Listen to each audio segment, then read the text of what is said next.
The Best of Living in Iowa is funded in part by the Gilchrist Foundation.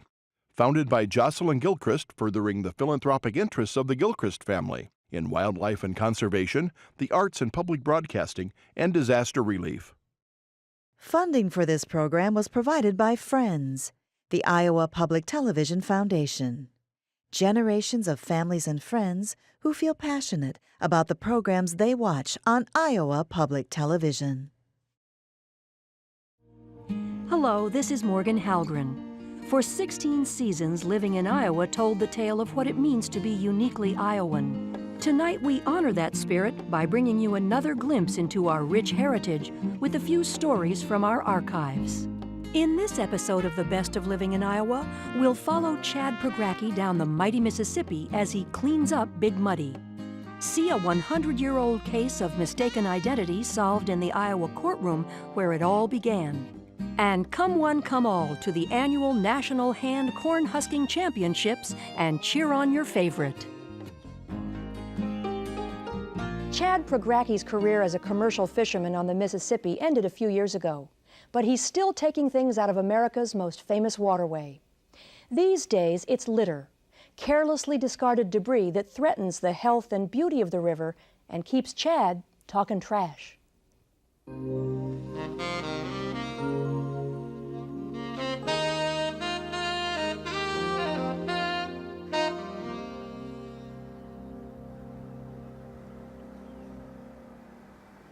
1,012 55-gallon steel drums, 3,600 tires, a 1955 International pickup truck, 64 television sets. The list goes on and on. It's the inventory of items 25-year-old Chad Pregracke and his crew have liberated in a 4-year crusade to clean up the Mississippi River. I just looked on a map, and I'm like, I think I'm gonna do from St. Louis to Guttenberg, Iowa. That's kind of how it was. And then it turned out that'd be the largest cleanup in the history of the Mississippi River. Great, whatever. 1, 2, 3. Chad's pilgrimage was inspired by the trash he encountered working as a commercial fisherman. Searching for mussels on the river's murky bottom, Chad would bump into microwave ovens and propane tanks. By night, he and his brother would camp out on the islands that dot this majestic waterway, pitching their tents among old tires and discarded appliances. I didn't really think of it as anything but just a bunch of garbage out there, and I just wanted to do something about it. Got her. During the summer of 1997, Chad single-handedly removed 45,000 pounds of junk from a 100-mile stretch of the river. But he soon grasped the fact that cleaning 900 miles of shoreline would require more than the time a dedicated college student could devote. It would take money. So he approached some of the largest companies in the Quad Cities area. And I thought, well, Alcoa starts with an A. I'll start there. I just looked him up in the phone book and called up, was like, who's your top guy there? That type of deal, Now, knowing what I know, there's no way I'd get a meeting with anybody like him. But for some reason, he's like, well, do you have a budget? I'm like, budget? What the heck's a budget? Make a long story short, the budget was a lot more than what he was able to give. He's like, go back out and raise the rest of the money. This is my first person I went to. And I'm like, oh yeah, I'll be back on Thursday with the rest of the, no problem. 150 calls later, everybody was just like, no, so no. Back then, Chad's principal resources were an infectious smile and a contagious energy level.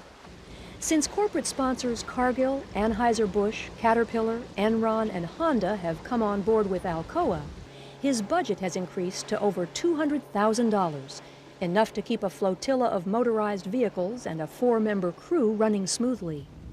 Lisa Hoffman, a forestry major at Southern Illinois University, has worked with Chad off and on since that first summer back in 1997. It is hard work, but it's fun work, and we enjoy ourselves all the time, so it never really feels like it. I just feel like I did something that mattered, something that, made a difference, and yeah, that's definitely a good way to end each day.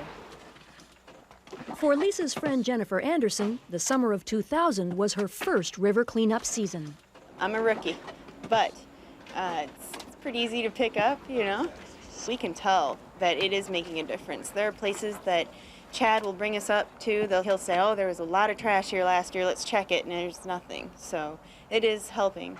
When you're talking 40 million people drinking the water from the Mississippi River, that's the key. It's not in your drinking water anymore, and it's going to another place that's a little safer for all of us. So that, to me, makes me rest assured that my kids or my grandkids are going to have a cleaner river. So that's important to me to know. Easier said than done. I can't even move around it, man. The Mississippi mud needs plenty of convincing before it loosens its grasp on long-held steel drums and rusty metal sheeting. We don't really have the tools we need, to tell you the truth, but like the one tractor took us 2 days to get out.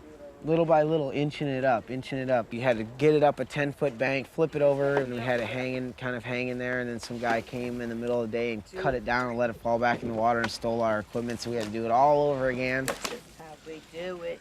While most people were merely curious about the cleanup effort, others pitched in. As Chad and his crew made their way down the river, volunteers signed on to help, adding loot to the custodian's cache.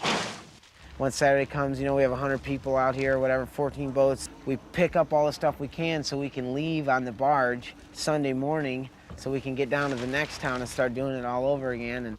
At last count, enough trash had been rescued to fill a couple of old Army Corps of Engineers barges and 3 pages on Chad's CleanRivers.com website. Garbage is the least of the problems associated with the river. It's like the lowest on the list, but it was something that I could do. I could see that refrigerator, I could bang it apart with a sledgehammer, and then I could grab it and I could throw it in my boat and it wouldn't be there anymore. It was visible pollution to me. While less conspicuous pollution like runoff and siltation are more threatening, their elimination is beyond Chad's grasp. Chad's a garbage man, possibly the most thankless of professions. He tends to the things the rest of us don't care to or won't stoop to, protecting us from ourselves. But Chad deflects all hero talk. What kind of keeps me going out there is like when it's hot, mosquitoes are just nailing you so bad, sometimes we're in water up to here. That type of deal is really thinking like, hey, I'm not getting my head blown off or something shot at, my life's not in jeopardy. But the rivers may be. Barrel number 1,400. That's why Chad isn't stopping at the Mississippi. Next year, he plans to tackle a 1,000-mile stretch of the Ohio. I worked on the Illinois River last year. I'm going to probably go out to the Hudson and do the whole thing, and the Potomac, right down Washington, D.C., here I come. To tell you the truth, even if I won the lottery, you know what? If I won the lottery, I have a little bit better equipment, but other than that, there isn't anything else I would rather do.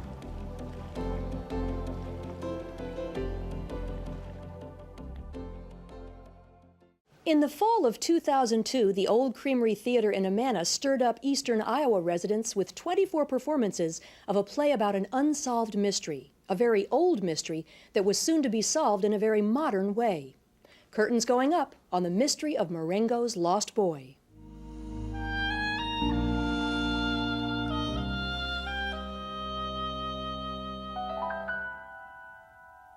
He was snatched in broad daylight and was missing for over a year.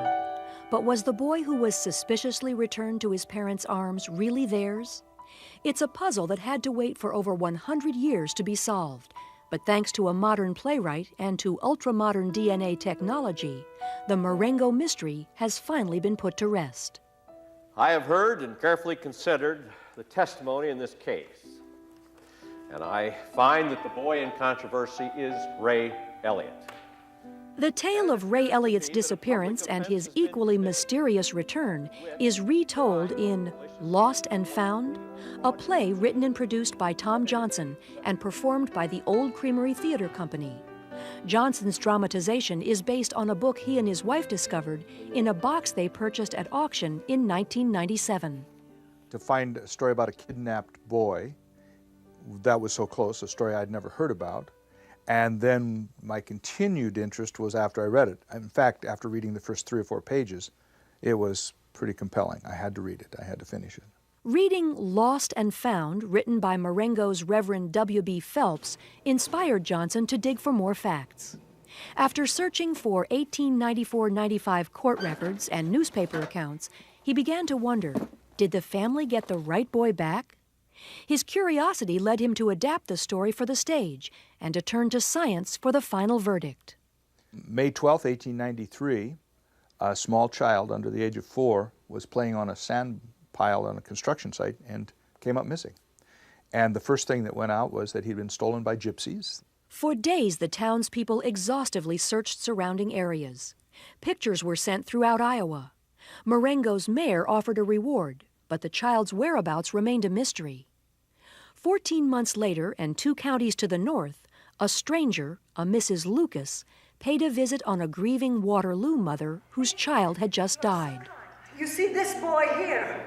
Yes, I see him. I have brought this child to you, thinking that you might wish to adopt him in place of the one you've lost. But I do not want a strange child. Mrs. Lucas convinced the grieving mother to keep the boy for a week. After that time, if all went well, adoption discussions could begin. A week came and went. Mrs. Lucas did not return.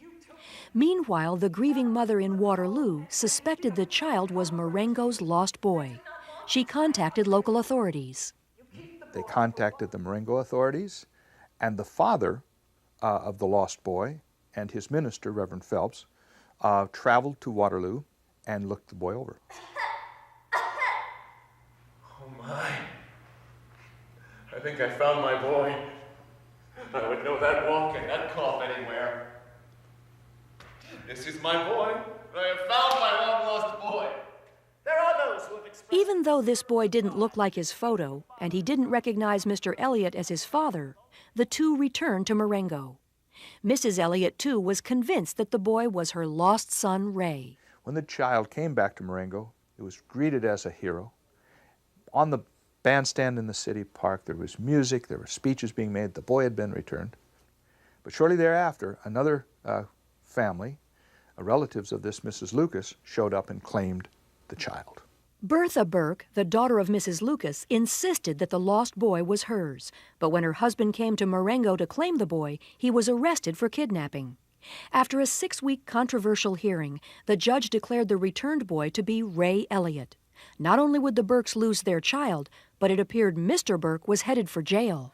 There's sufficient reason for believing that the defendant, Thomas D. Burke, guilty thereof. I therefore order that said defendant be held and bound over to the grand jury. 2 days later, though, the grand jury failed to indict Tom Burke. Shortly thereafter, resorting to the legal system themselves, the Burkes took the Elliots to court to regain custody of the lost boy. My name is Bertha Burke. I first seen the boy at the Muscatine County Poor Farm when I and my mother went there to get him. I was 16 years old and living at that time with my mother at Muscatine. How did you come to have the child eventually? I took him in the winter of 1892 at the request of my mother.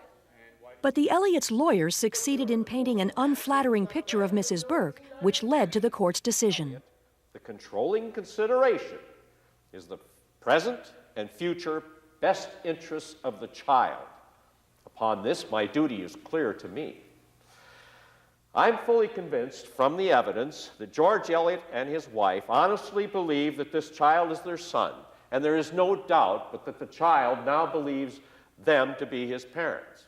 Above all else, he seems well treated and well cared for by the Elliots. Therefore, the custody of the child is remanded to the defendant, George Elliott. Despite the verdict, Tom Johnson came up with his own theories about the lost boy. I believe Mrs. Lucas stole Ray Elliott. She kidnapped him from Marengo and had him in her possession. However, I furthermore believe that it is not that they did not get the right child back, that there's somewhere another child.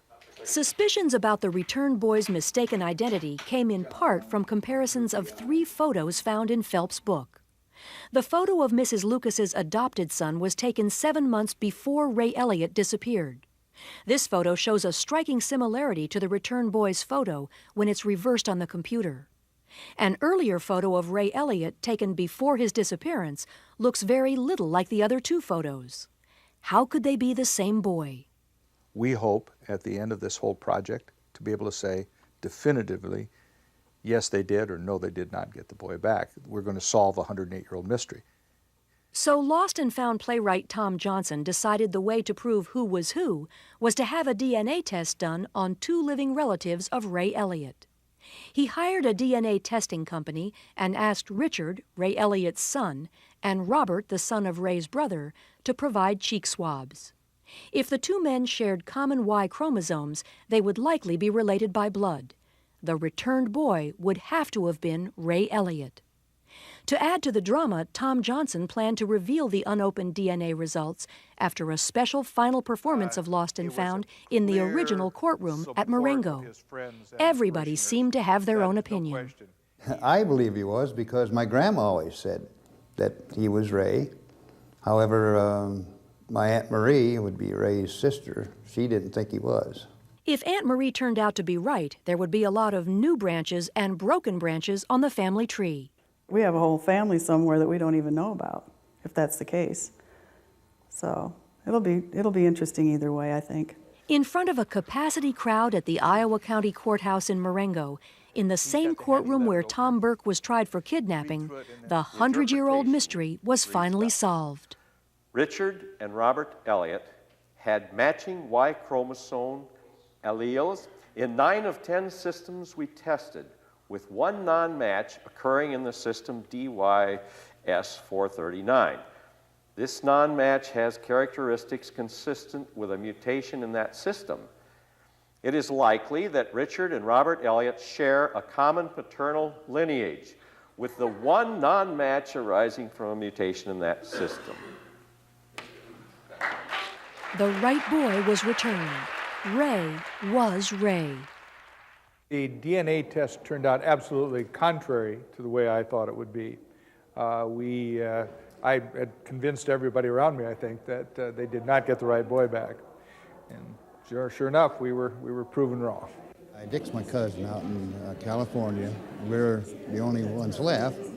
And I'll call him tomorrow and tell him that we are cousins. And he'll be happy to know that. But I really was surprised because I thought it was not going to be. I think our whole family kind of was convinced of that.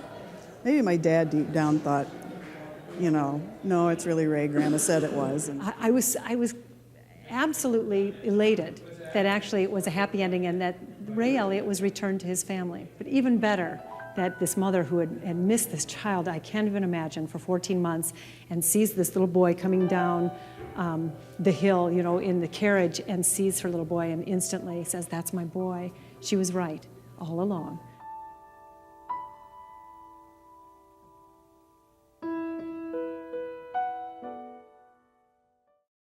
It makes sense that the abundance of harvest time would spawn a good-natured contest. After all, don't most farmers feel like celebrating when there's a good crop to bring in? The National Corn Husking Championships are held in a different state every year.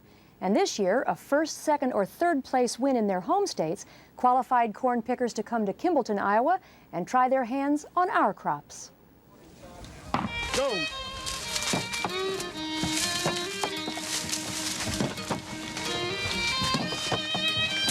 You like competition, otherwise it'd be no fun.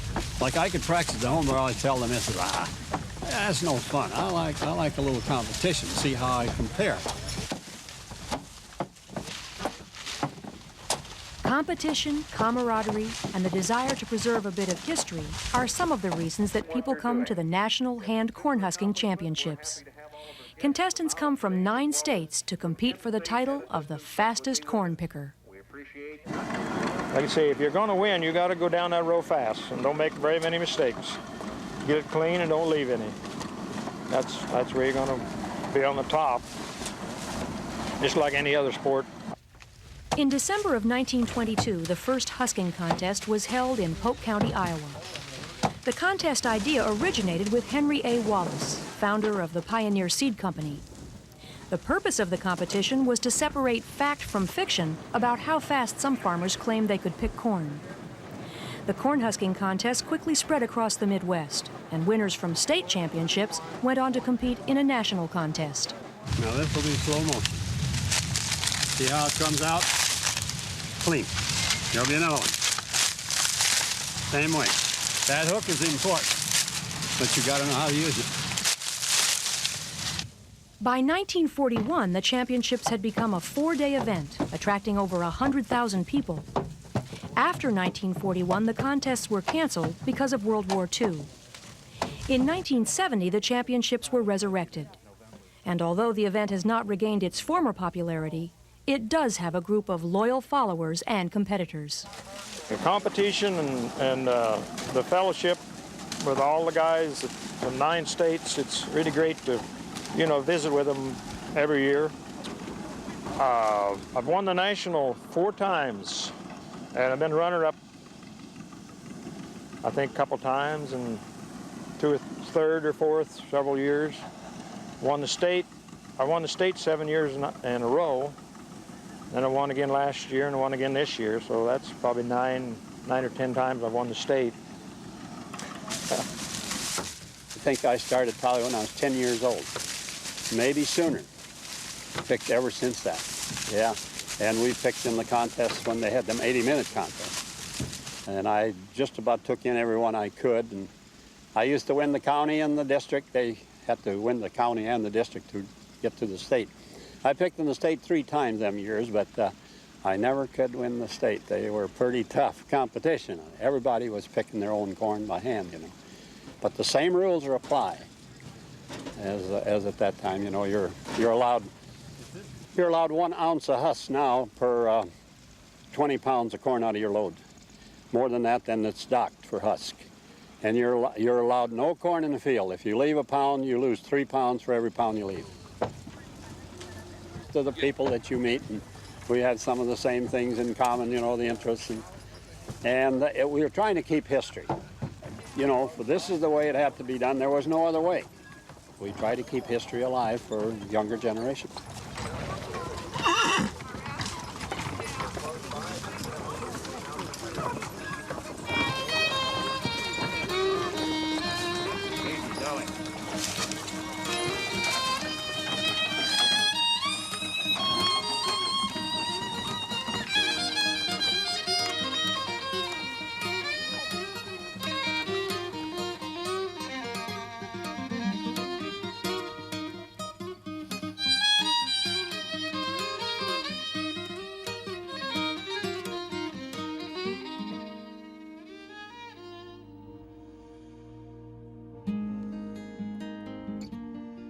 The Best of Living in Iowa is funded in part by the Gilchrist Foundation. Founded by Jocelyn Gilchrist, furthering the philanthropic interests of the Gilchrist family in wildlife and conservation, the arts and public broadcasting, and disaster relief. Funding for this program was provided by Friends, the Iowa Public Television Foundation. Generations of families and friends who feel passionate about the programs they watch on Iowa Public Television.